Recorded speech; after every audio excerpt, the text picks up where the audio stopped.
Entre mai 2012 et mai 2013, les équipes d'MSF sont intervenues dans 20 pays. Ce film présente quelques-unes des opérations les plus significatives de ces 12 derniers mois.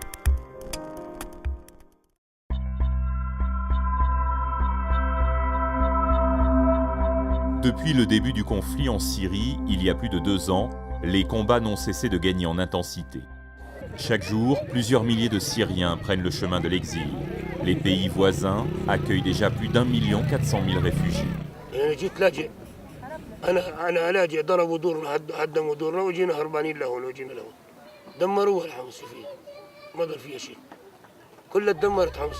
Selon le HCR, à la mi-avril 2013, le Liban accueillait à lui seul plus de 400 000 réfugiés syriens. Une année plus tôt, ils étaient 40 fois moins. Pour répondre à cet énorme afflux, nous avons quadruplé notre aide dans le pays. Pour tous les nouveaux arrivants, l'accès aux soins est très problématique, car les réfugiés n'ont souvent pas les moyens de payer des médicaments, encore moins une hospitalisation. نستقبل نحن بهاي العيادة الأمراض الحادة ومنقدم معاينات ومنقدم الأدوية مجانا. بسبب الطقس الرديء وظروف العيش يعني عم بتعيش العيال بدون تدفئة تقريبا أو بتدفئة قليلة. عم نشوف أكثر شيء التهابات الرئوية العليا، التهابات التنفسية العليا، نحن عم نعملنا علاج. En 2012, MSF a dispensé plus de 22 000 consultations dans 2 hôpitaux de la ville de Tripoli, ainsi que dans la vallée de la Bekaa, l'un des principaux points d'entrée au Liban pour les réfugiés syriens. L'hiver a été rude, surtout dans la vallée de la Bekaa, située en altitude. Les autorités libanaises ont décidé de ne pas ouvrir de camp. Les réfugiés sont donc dispersés dans les abris qu'ils ont pu trouver. En plus des soins médicaux, nos équipes ont multiplié les distributions de couvertures, de mazout ou de biens de première nécessité afin d'aider les réfugiés à surmonter l'hiver. En juin et décembre 2012, 2 études successives ont été menées sur les conditions de vie des réfugiés au Liban. En 6 mois, leur situation s'était clairement détériorée.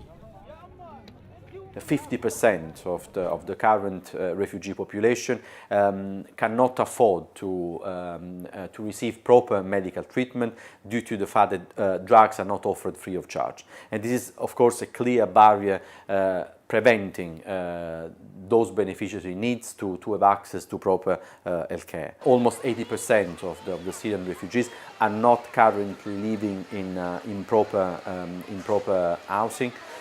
Most of them are in fact currently residing in unfinished buildings, in old schools, in public buildings, collective shelters, which are all locations clearly not suitable to face particularly the winter time that we know, especially in some regions of Lebanon, is extremely harsh. Suite à ces 2 enquêtes, MSF a dénoncé l'insuffisance de l'aide apportée aux réfugiés.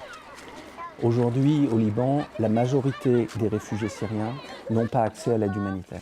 Dans ces conditions, MSF demande à ce que l'accès à l'assistance humanitaire pour ces populations ne soit pas lié à leur processus d'enregistrement. Et nous demandons également que l'accès aux soins, y compris pour les cas d'urgence, ne soit pas limité pour des questions d'enregistrement ou pour des questions financières. La situation des réfugiés n'est pas beaucoup plus enviable en Irak. Dans la région kurde, le camp de Domiz déborde. Nous travaillons dans le seul dispensaire du camp depuis mai 2012. Depuis, les arrivées n'ont pas cessé, avec parfois jusqu'à 1000 nouveaux réfugiés franchissant la frontière chaque jour. 60,000 أو 50,000 نسمة يعني هي التعاون يعني مو كم هذه كمان لها علاقة يعني حتى مثلا البرايمري هيلث سنتر واحد ما بيكفي. Aujourd'hui, le camp de Domiz héberge environ 35 000 personnes. Il n'y a pas assez d'abris pour tout le monde. La plupart des réfugiés nouvellement arrivés dans le camp doivent partager tentes, couvertures, matelas et même leur nourriture avec d'autres familles. يعني 5 عائلات بخيمة واحدة مترين ب3 أمتار شو بدها تشيل؟ والله عم ضلنا قاعدين بس نستر الأولاد والنسوان. احنا اللي مطلوب بدنا الحمامات وبدنا خيام وبدنا الحفوضات والحليب للأولاد. L'hiver a été rigoureux dans la région. Les pluies ont inondé les tentes, le camp a été transformé en champ de boue. Les latrines ont débordé. Depuis la mi-janvier, nos équipes distribuent chaque jour 160 000 litres d'eau à 1800 familles et quelques 8000 kits d'hygiène ont été distribués. Dans le centre de santé, environ 3500 consultations sont dispensées chaque semaine. Les ressources humaines travaillant sur le projet ont été doublées.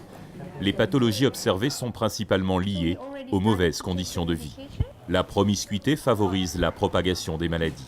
Since MSF has come here, we've faced some epidemics among the refugee population.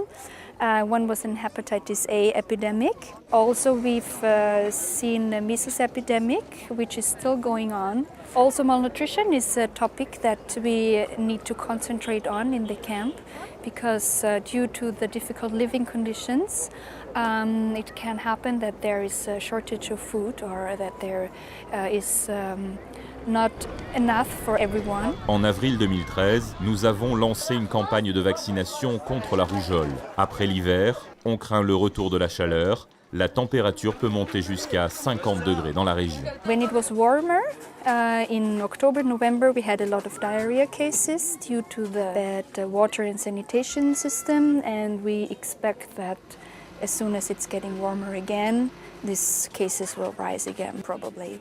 MSF est d'autant plus inquiète que le flot de nouveaux arrivants n'est pas près de se tarir. De l'autre côté de la frontière, la situation est en effet catastrophique.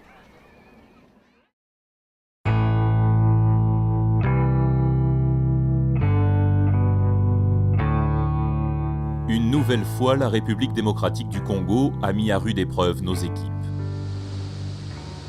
MSF travaille depuis 2001 dans la province orientale, dans le nord-est de la RDC, notamment dans la localité de Guéti, en Ituri. Ce district est le théâtre de combats récurrents entre l'armée régulière et les rebelles. MSF a renforcé sa présence dans l'hôpital de Guéti.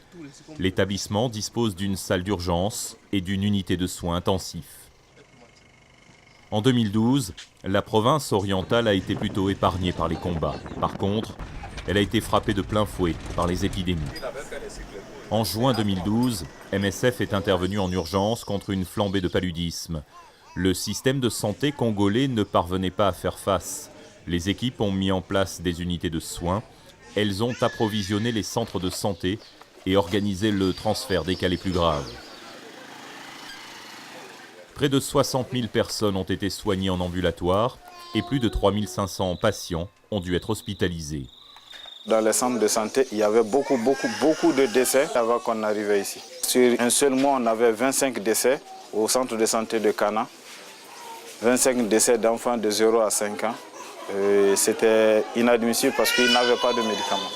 Le paludisme est la principale cause de mortalité en RDC. La saison des pluies provoque une prolifération des moustiques vecteurs de la maladie. Les enfants de moins de 5 ans sont les premiers touchés. Mais en 2012, la province orientale a connu une flambée inhabituelle avec de nombreux cas graves, nécessitant une hospitalisation. Nous le répétons inlassablement, la RDC est un désert sanitaire. Les investissements dans le domaine de la santé sont historiquement faibles. Les centres de santé manquent de tout. C'est particulièrement vrai en province orientale. Dans cette région grande comme 12 fois la Suisse, les difficultés d'approvisionnement sont énormes.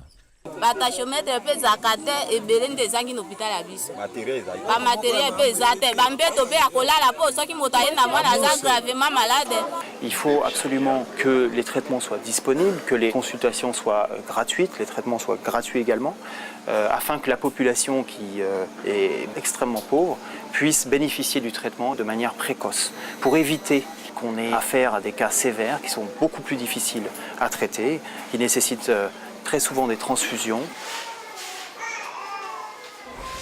À partir d'octobre 2012, c'est la rougeole qui a fait des ravages parmi les enfants, déjà durement éprouvés par le paludisme. MSF s'est lancé dans une nouvelle course contre la montre pour soigner un maximum d'enfants. Une fois encore, le système de santé congolais était dépassé par l'ampleur des besoins. Malgré le fait que l'épidémie a été officiellement déclarée, les soins étaient payants. Un obstacle insurmontable pour la majorité de la population qui vit sous le seuil de pauvreté. Comme contre le paludisme, nos équipes ont dû faire face à des défis logistiques immenses pour accéder aux communautés les plus isolées. On a des patients qui arrivent de très très loin, d'environ 80 km, qui viennent en vélo. Et il y en a qui sont référés en moto, donc grâce à MSF, où on va justement dans les centres de santé pour donner l'information qu'on est là et les ramener en moto. Donc les mamans arrivent avec leurs petits sur la moto. Et on a de plus en plus d'enfants mal nourris en même temps, donc en plus de la rougeole, du paludisme. Donc on fait aussi le lait thérapeutique, on prend aussi en charge la malnutrition parce que l'enfant ne guérira pas si en plus de ça il est malnutri. En octobre 2012 et avril 2013, plus de 21 000 malades de la rougeole ont été soignés. Cette épidémie est d'autant plus révoltante qu'il existe des moyens de la prévenir. Le vaccin contre la rougeole est bon marché et très efficace. MSF a vacciné 200 000 enfants en province orientale.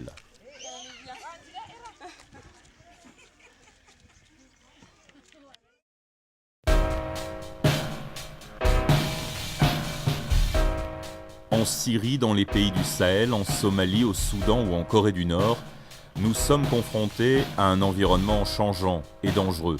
Il faut sans cesse s'adapter pour accéder aux populations. Il y a quelques années, dans nombre de zones de conflit, notre sécurité, notre approche était basée sur notre action directe aux populations. Aujourd'hui, cette action directe aux populations est réduite et les populations elles-mêmes se retrouvent sur le joug, on va dire, de groupes, de gouvernements. Et donc ça amène à changer nos formes, dans nos formes de négociation et d'approche. Actuellement, c'est clairement, toutes les zones gouvernementales syriennes sont inaccessibles pour MSF, que ce soit avec des personnels nationaux, que ce soit avec des internationaux. Le gouvernement syrien refuse l'accès d'MSF au territoire qu'il contrôle. En Irak, par contre, 3 ans de négociations ont porté leurs fruits. Des expatriés peuvent enfin travailler à l'hôpital d'Awidja dans le nord du pays. En Irak, 10 ans après la chute de Saddam Hussein, les tensions entre communautés sont vives et la violence reste omniprésente. Aujourd'hui, on est arrivé à passer des premières nuits à Ouidja. On peut dire, bon, c'est anecdotique, mais c'est à terme pour pouvoir avoir des équipes en continu sur place et de pouvoir répondre au final à ce qui est une problématique dont on ne parle pas beaucoup en Irak, qui sont les zones de santé qui sont peu ou pas desservies par le ministère de la Santé, avec des problématiques claires de médecine ou de chirurgie, voire de chirurgie de guerre. On arrive à des contextes comme le Niger, où il n'y a pas de guerre au Niger, mais où notre espace de travail, MSF, s'est réduit. L'intervention militaire au Mali, menée par la France, a augmenté le risque de représailles contre les Occidentaux dans tout le Sahel. Nous avons dû prendre de nouvelles mesures de précaution au Niger, mais aussi au Tchad. On revoit également nos stratégies pour mieux utiliser les personnels avec des actions qui sont en amont, on va dire, des pics épidémiques ou des pics de nutrition. Il y a un gros travail autour de l'accès aux populations avec des activités de prévention qui ne sont pas seulement autour de la nutrition, mais il agite la malaria et d'essayer d'y ajouter plus tard de la vaccination.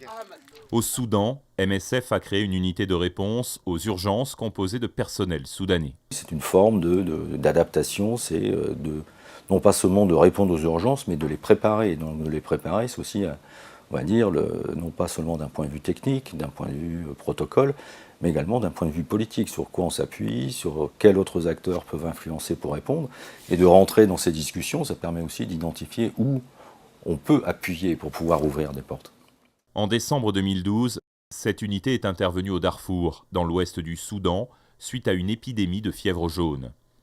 Dans plusieurs localités, un soutien a été apporté à la campagne de vaccination menée par le ministère de la Santé. L'unité a également soigné près de 200 cas. Signe d'ouverture, les autorités soudanaises ont autorisé des expatriés à se rendre sur place, au Darfour. Cela n'était pas arrivé depuis 5 ans. Au Kenya, dans les camps de réfugiés de Dadaab, nous avons dû évacuer notre personnel international suite à l'enlèvement de 2 collaboratrices en octobre 2011. Sur Dadaab, là on va dire les contraintes sécuritaires, malheureusement, ça nous a obligés à travailler différemment.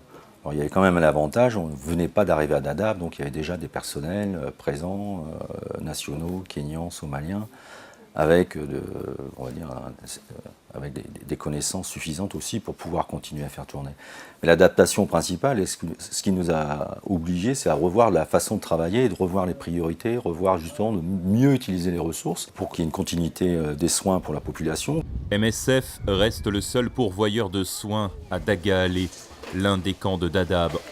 En 2012, les équipes ont dispensé en moyenne 14 000 consultations chaque mois aux réfugiés somaliens. Dans la capitale somalienne, nous avons consolidé notre hôpital, mais sortir de Mogadiscio reste toujours aussi dangereux. Fin 2012, une équipe a mené plusieurs interventions éclairs dans le corridor d'Afgoye. Ce lieu à l'extérieur de Mogadiscio accueille l'une des plus grandes concentrations de déplacés au monde.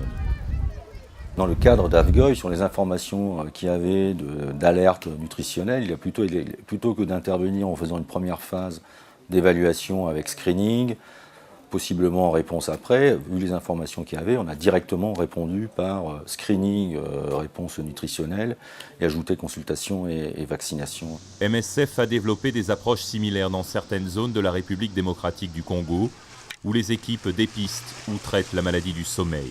Sur le Congo, autour de la maladie du sommeil, de pas seulement avoir des équipes qui traitent la maladie du sommeil, mais d'ajouter d'autres activités qui touchent la population, en sachant que dans certaines zones du Congo, elles sont difficiles d'accès pour des raisons logistiques, également pour des raisons de sécurité. Donc, quand on a accès, on en profite, on va dire, pour élargir l'offre de soins. Enfin, la Corée du Nord est l'un des pays les plus fermés au monde. Et nous avons réussi à entrouvrir une porte.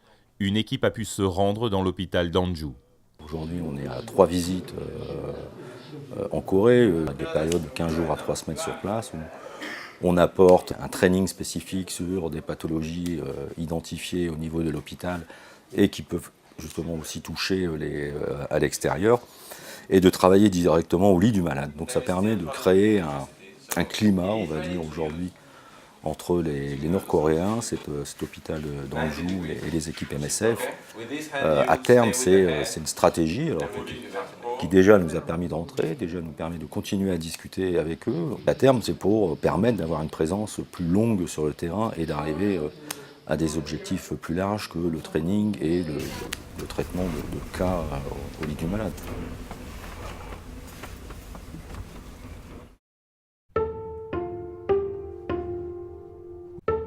En Guinée, au Swaziland ou au Kirghizistan, nous développons de nouvelles approches médicales pour mieux répondre aux besoins de ces patients.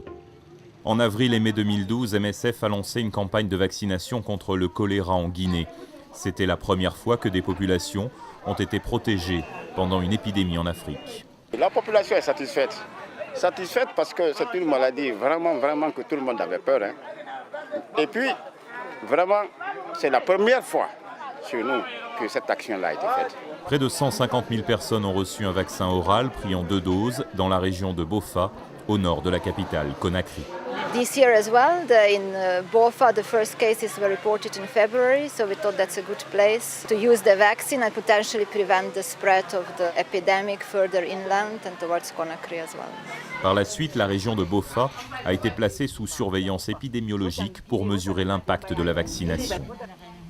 On a vacciné en fait les zones en périphérie de la ville, sur les côtes, où les premiers cas de choléra étaient apparus. Donc ces zones-là ont été protégées, mais c'est vrai qu'on avait seulement 150 000 doses de vaccins, donc on a vacciné en gros 150 000 personnes.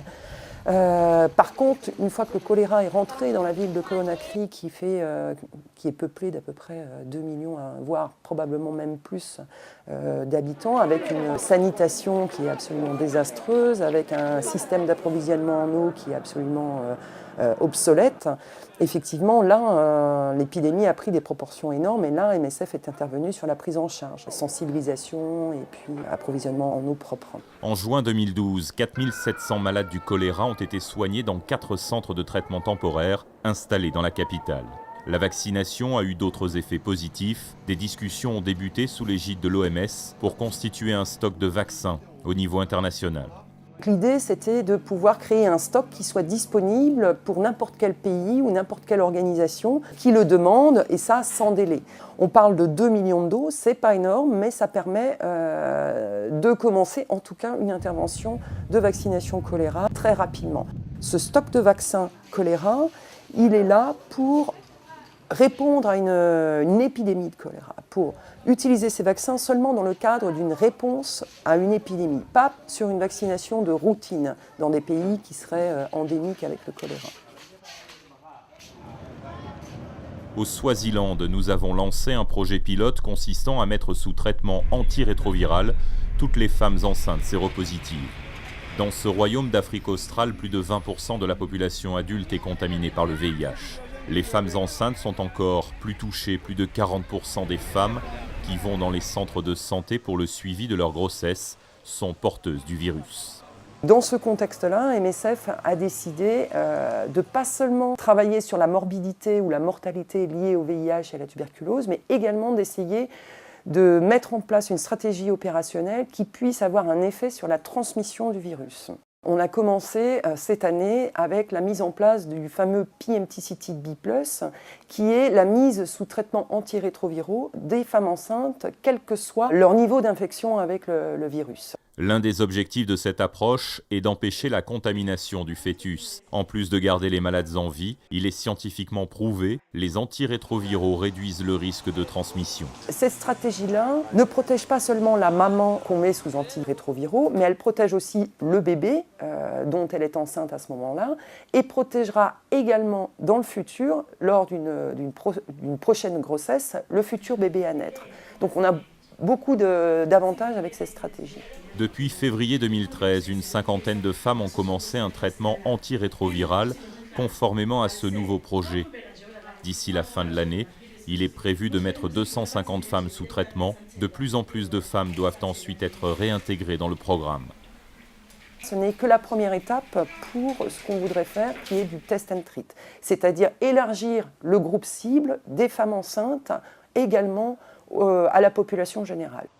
L'objectif à terme est d'inverser la courbe de l'épidémie du sida qui décime la population du Swaziland. Début 2012, nous avons lancé un nouveau projet contre la tuberculose multirésistante dans le district de Karasu, dans le sud du Kirghizistan. MSF est présente dans ce pays d'Asie centrale depuis 2005. Le Kirghizistan est l'un des pays les plus touchés par la tuberculose et ses formes résistantes. Les équipes travaillaient jusqu'à présent auprès des prisonniers kirghizes. Les prisons sont l'un des principaux réservoirs de la maladie. À Karasu, nous voulons montrer qu'une autre prise en charge de la tuberculose multirésistante est possible dans le système civil. Il est prouvé maintenant qu'il y a possibilité de prendre en charge les patients tuberculeux multirésistants, pas seulement en les gardant à l'hôpital, ce qui est de coutume là-bas, mais en leur donnant les médicaments, mais ils restent chez eux. Ce qui favorise l'adhérence, parce que la durée de ce traitement est très longue, c'est 2 ans de traitement, et pour une personne d'être hospitalisée pendant 2 ans, c'est extrêmement lourd à vivre pour elle, pour sa famille, etc. En 2012, une cinquantaine de patients atteints ont été pris en charge à domicile. L'hospitalisation n'est décidée qu'en cas d'extrême nécessité. Le deuxième aspect, c'est de se dire, un patient multirésistant à la tuberculose, il a souvent des pathologies associées. Jusqu'aujourd'hui, ce patient, s'il a un problème, par exemple, de VIH, il va être pris en charge dans une autre institution. S'il a un problème psychologique, il devra aller voir un psychiatre dans un autre hôpital. Donc l'idée aussi de ce projet, c'est de montrer qu'on peut prendre le patient en tant que tel, en tant que personne, et pas en fonction de sa maladie. Pour telle maladie ici, pour telle maladie ailleurs. Donc c'est d'intégrer la prise en charge de la tuberculose avec toutes les autres pathologies associées, comme le diabète, comme la dépression, comme la dépendance à l'alcool ou l'infection avec le VIH, etc.